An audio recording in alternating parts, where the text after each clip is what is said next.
Morning, y'all.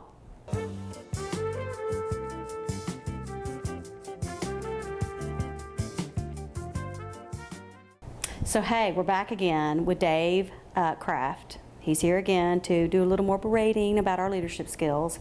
And we also are going to learn 17 more initiatives from Shane.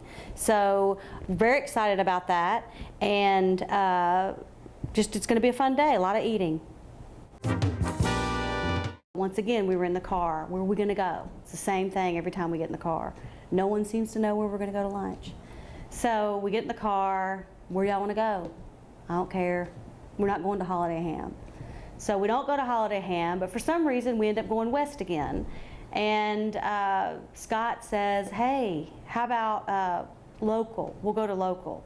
Of course, none of us get any kind of input because it's not about us, it's about where Scott wants to go. So we go to local. And Scott decides to order cheese fries for the table. And he orders a blue cheese, bacon smothered situation on fries. Disgusting. Scott also gets a fancy, sassy salad with like tuna seared or something. And somehow the appetizer and the sassy salad and tea get on my ticket. Nice. Our next guest today is Dr. Phil Tallon, and he has written a new book called The Poetics of Evil Toward Anesthesiology. Right here. Phil, come on in here. He's director of student ministries at Christ Methodist Church. Yeah, that's right. Well, so nice to see you. So great to be here. It's yes. wonderful. Well, look, get a shot of this nice book cover. Kind of reminds me of a Tim Burton novel, or maybe movie, perhaps.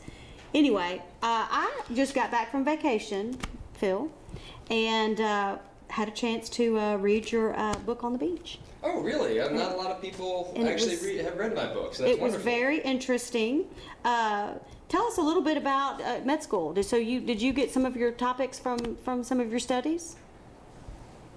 Well, Ashley, I'm not that kind of doctor. So I have my PhD. So I studied and did intensive research, but I'm not in medicine. Oh, I thought you were an anesthesiologist. No, that doesn't say anesthesiology. That says aesthetics. Oh, okay. So tell us a little bit about the creatures that I see on the page cover.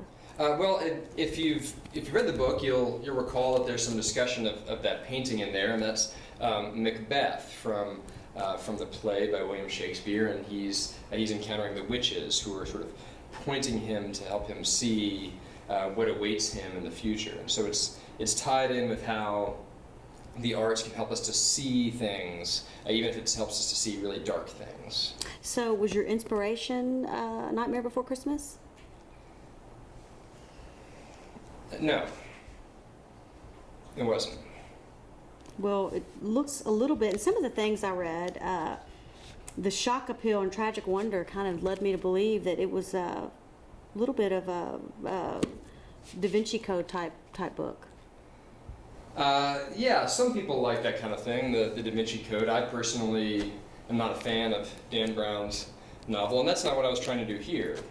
So what parts did you like in the book? Well, it was just impeccably written, and it was beautifully argued, and it's just That's your a book? blurb. That's a Oh. blurb from the back of the book. Well, I just That you're quoting. read most of it. But what inspired you for this fearful symmetry? Yeah, and that's the title of the chapter that you just saw when you opened up the That book is there. ridiculous, Phil. I did not. I read most of it. And Did you ask actually? any of my I believe people, that you went to the beach, but I'm not sure, Ashley, that I believe that you No. actually read the book like you just claimed to do. Did you read it? I read half of it. You read half. Which half? The middle half? The Rupture of Creation. The rupture of creation? Yeah. Mm-hmm. What was that about? What ruptured? No. Yeah, what was the Back rupture in of med creation school, about? you probably had I information didn't, about. Actually, I didn't. And we already talked about this, okay? I didn't go to med school. I did my doctorate at St. Andrews. There's a lot of work. People who do PhDs, they're real doctors too.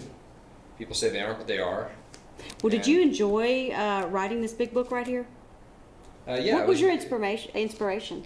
Well, my inspiration was to talk about how God's goodness can still be meaningful to us, even though we're experiencing evil. That's good. That's good. Well, how much is your books? Where can people purchase your book? Well, it's a little bit expensive, but so it costs about $70 in the U.S. $70. You can buy it on Amazon. You can buy it at really any That's really expensive. fine bookstore. Yeah. Like when you say fine bookstore, are you talking about like booksellers next door? Yeah, I don't know if they carry it at booksellers. They might, but they carry it at a lot of very specialty theology bookshops. Do you think you're a better writer than Shane? Do I think I'm a better writer than Shane? No, Shane's numbers speak for themselves, and Shane's writing a different kind of book though. So did you golf today?